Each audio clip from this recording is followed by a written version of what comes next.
welcome to another episode of my Dungeons & Dragons Solitaire campaign, again using the old BECMI Basic Expert Companion Master Immortal sets. Last time, our first player character, Egil of the Northern Reaches, arrived on the continent here, which we don't really have a name for. We're just calling it the Southern Continent at the moment. And things kind of went a little weird, right from the beginning. Mythic can kind of throw things for a loop, but a fun loop. As the ship that was transporting him was nearing Port Zurich, the closest or the northernmost port town on the southern continent, the crew mutinied successfully and took over the ship, captured the captain and her loyalist crew, and knowing full well that they'd likely be hanged or beheaded or something in the port town, seeing as they still had the captain and her loyal crew members tied to a mast, and they didn't really seem quite ready to toss them overboard or anything.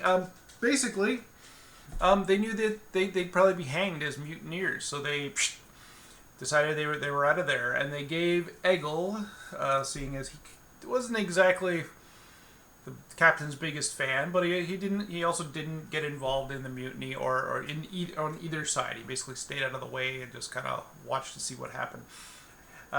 Just because we needed to get Egil into port, they essentially gave him a rowboat to row himself into port, while the prancing unicorn, did a complete 180 in the, outside of the harbor and headed back out to sea. Egil made his way into the town through the docks there, and in the small dock ward found the Lone Rose Inn. Lone Rose Inn. Assuming I've got that. Yeah, sorry. The Lean Rose Inn? The Lean Rose Inn. Apparently I kind of slipped up on my name in my own campaign notes and such. Is that correct? The Lean Rose. So yes I did. Well, we're going to retcon that regardless, and it's now going to be the Lone Rose Inn. That seems like a much better name than the Lean Rose anyway. So we're just going to kind of backtrack a little bit here. I'm going to just kind of make some shifts here. I've already kind of planned out, well, not really planned out, but I know what I want, where I want things to kind of go this session. So just to make that happen, I'm going to be doing things a little bit differently than I typically would here. Sorry, I need my adventure list. See, even here last time I wrote it as the Lone Rose Inn. So it's the Lone Rose Inn, not the Lean Rose Inn. You'll see I've created a couple of other maps. I've got already a name for this session, and I've also left space for another player character. I've also increased our chaos factor to 6. I would say I would say Egil definitely did not really have much control over that first scene. Things kind of went a little off kilter. And so I increased the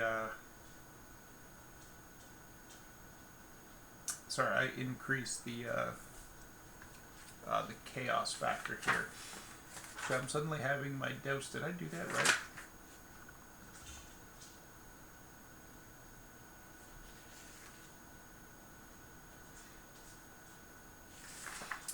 Pretty sure I did. The odds go up of a yes as you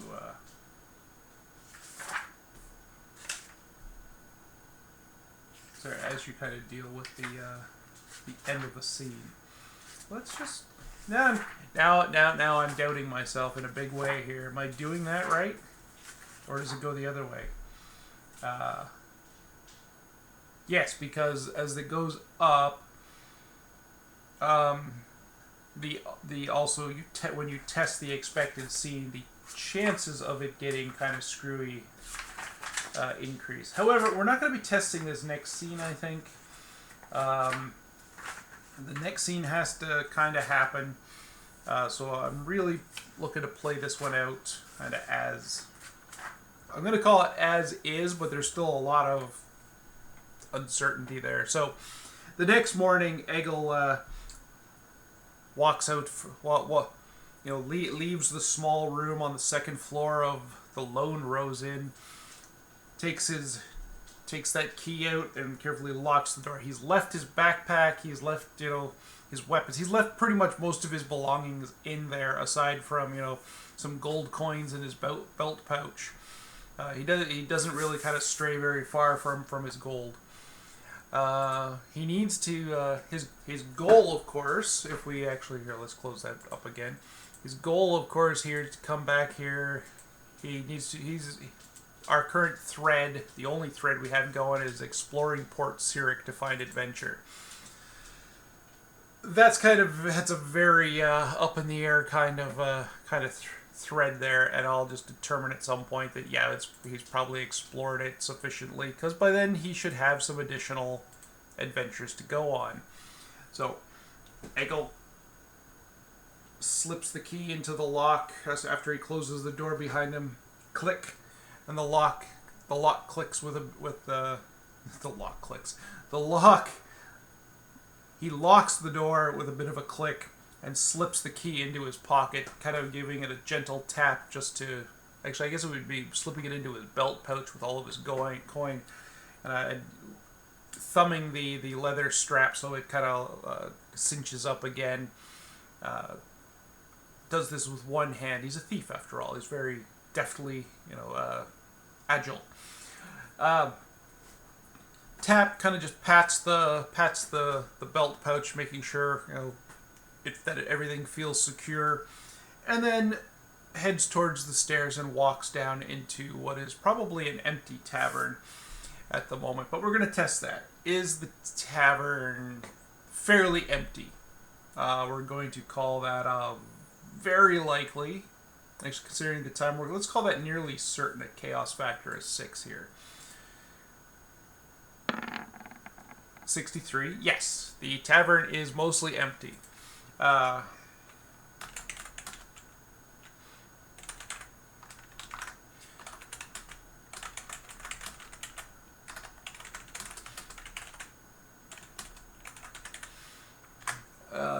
Egil kind of slips downstairs. He remembers the promise of breakfast. And, is it Anna at the bar? She's the owner. She probably works some long hours. Is it Anna at the bar? I'm going to say 50-50. No, it's not. It's another bartender.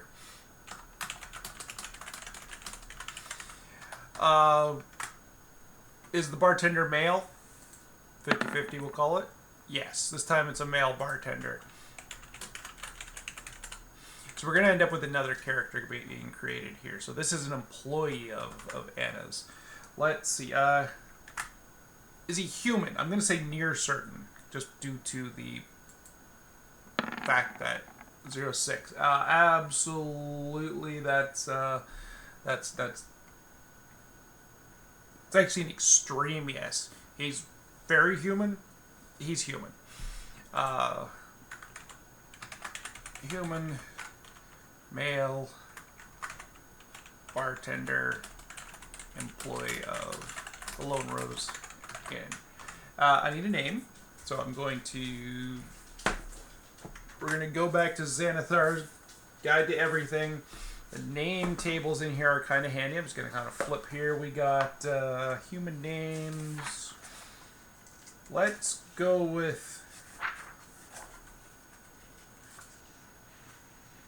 What do we want to go with here?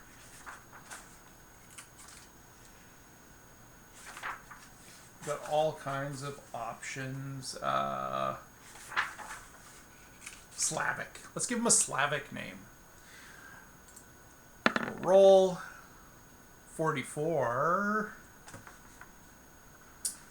Just so we're clear, this is not rolling on the fate chart, so the doubles are not going to do anything. Gostislav. Gostislav. Gostislav.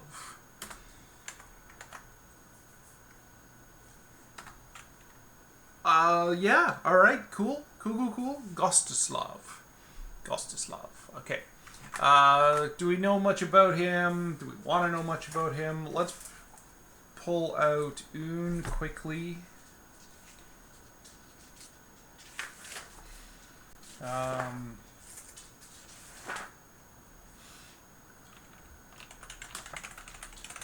For NPC modifiers, so we're going to kind of start with the first one here. What do we got? 65. Gives us tactless. Okay, there we go. Let's go with the noun anyway. Let's roll it, just see if anything interesting comes up. 66. Once again, not rolling on the chart.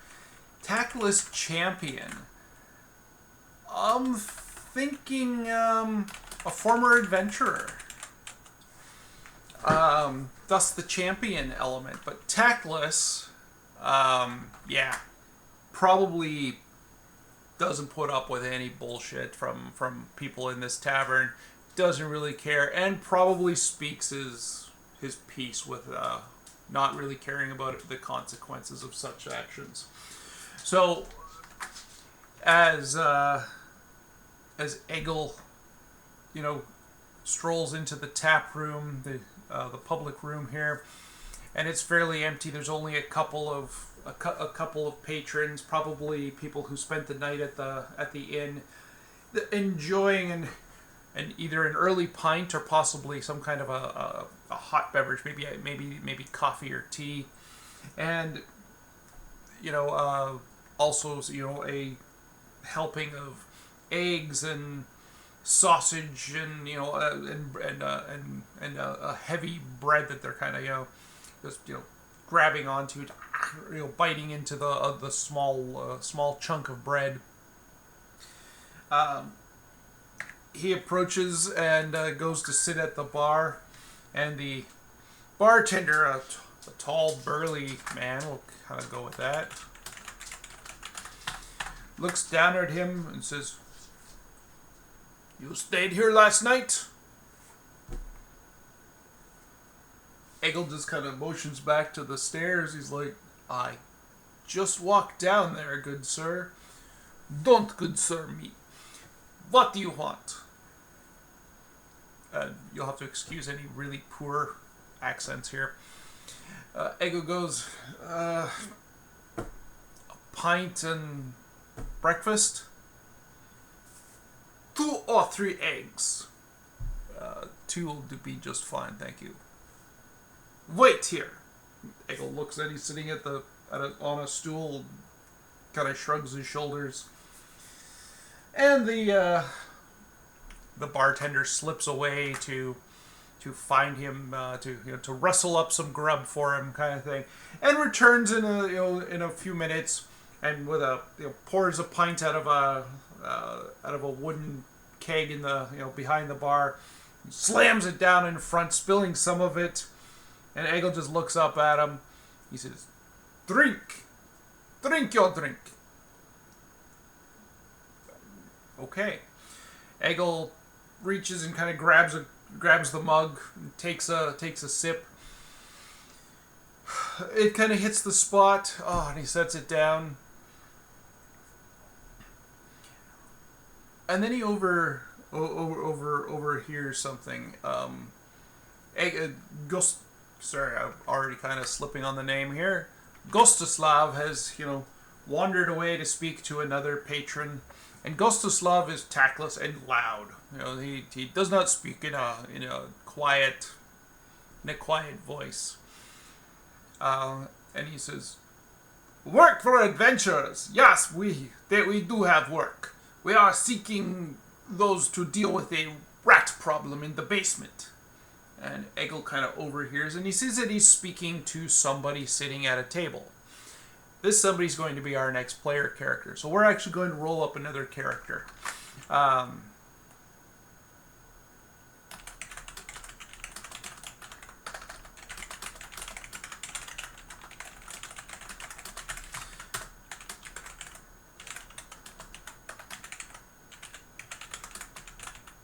Ostislav.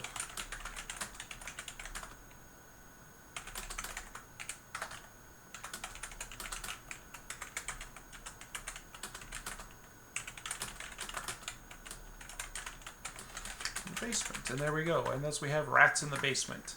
Actually, we can deal with the date here properly. So we're actually gonna spend probably most of this session just creating a new character here. So let's pull out our trusty player's manual here, and we'll shift over here. All right, we need another character here. Let's come over here and we'll say add a character to this subfolder. We'll deal with the name in a little while. Call him TBA for now. We know he's going to be level 1, but we're going to start by rolling up some stats. Over here, so let's pull up our dice again for strength.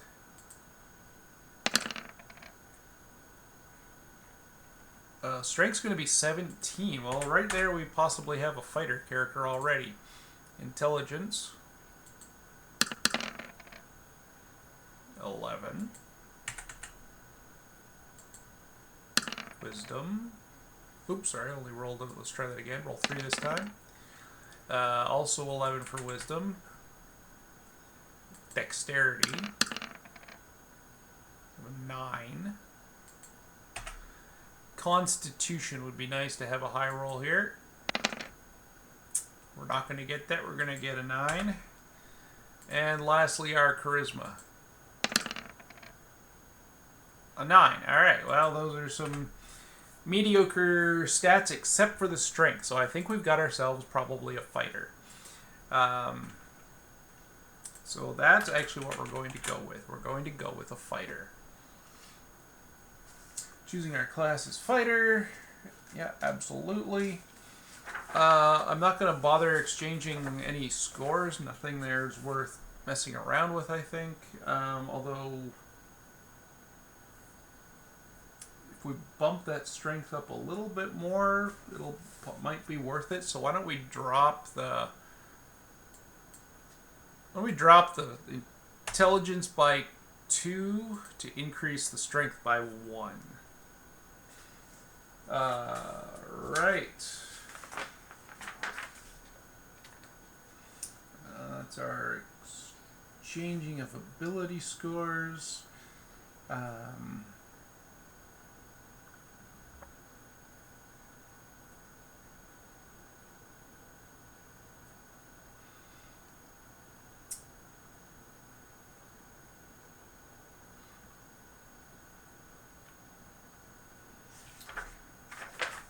We'll roll for hit points here. Where are they? There we go, hit points. Maximum hit points. We roll a d8 for a fighter. He has no modifiers on that. His con is only 9. So we're just going to roll a flat d8 here and hope for the best. He's squishy. 2. A whopping 2. Okay, something about 2. This is just awesome. Okay, we'll roll for some money. Because basically this is what we're going to spend probably most of our time dealing with here. And I believe we roll 3d6 for coin. Yeah, and multiply by 10. 8, 9. So we're going to start with 90 gold here. Which is fine. Alright, let's kind of pop back here. Gender. Is he male? We'll call it a 50-50. Which, if I pull up our mythic now, because we're on Chaos Factor 6, he is more likely to be male simply because of that. So, Chaos Factor 6, so 50-50 means 65 or less, he's male. 95, that will be female. We'll come back to some of the rest of this here. So, common, and we're going to make this one lawful, I think. So, the possibly a hero type. Yeah. And there we go. Okay. we're definitely dealing with a THAC. Going back to combat, THACO of 19 to begin with, because that's where they all start. And because it's a fighter,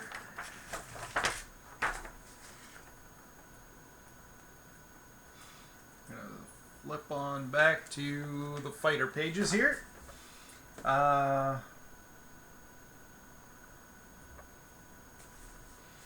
So our saving throws, or our saving throws, Death Ray or Poison, that's a 12. Magic Wands is a 13. Paralysis or Turn to Stone is a 14.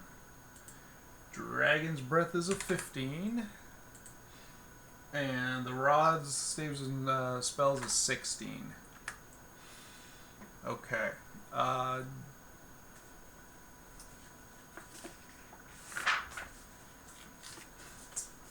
believe that's it. Now fighters can wear any kind of armor, may use a shield, and use any kind of weapon. So a fighter with a strength score of 13 or more will earn bonus experience. Does that work with thieves too? Because I'm not sure if I put in the XP adjustment for Egil. I have to check to see whether they get some or not. We'll earn bonus experience earned in an adventure. Yeah, we're gonna have to check the bonus experience tables here.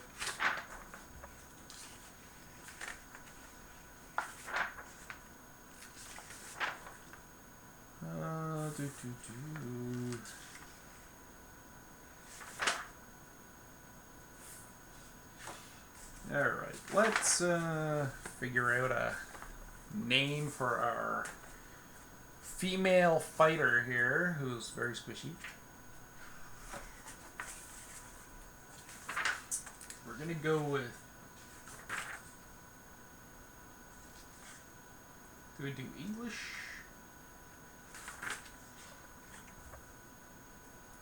How about some kind of German name? German female name. Let's do that. So we got 83. German female Martha.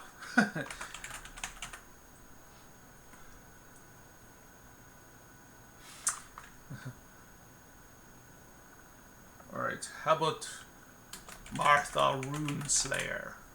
There we go, we have a character name. Come back up here. And there we go, we've got characters, such. We're going to need to figure out inventory and that kind of thing. However, I'm not going to force you to watch that. Well, not that anyone's forcing you to watch me do this. I'm going to kind of take off here. I'm going to kill. This will basically kind of mark the end of this session, and over the next day or so, I'm going to prep Martha so that we can kind of get right back into some action and actually pick up some some adventures. Although I'm almost thinking I need a third adventure just due to Martha's really crappy hit points here, as well as Egil. So, all right, that's enough for now. So you take it easy. Have a good one.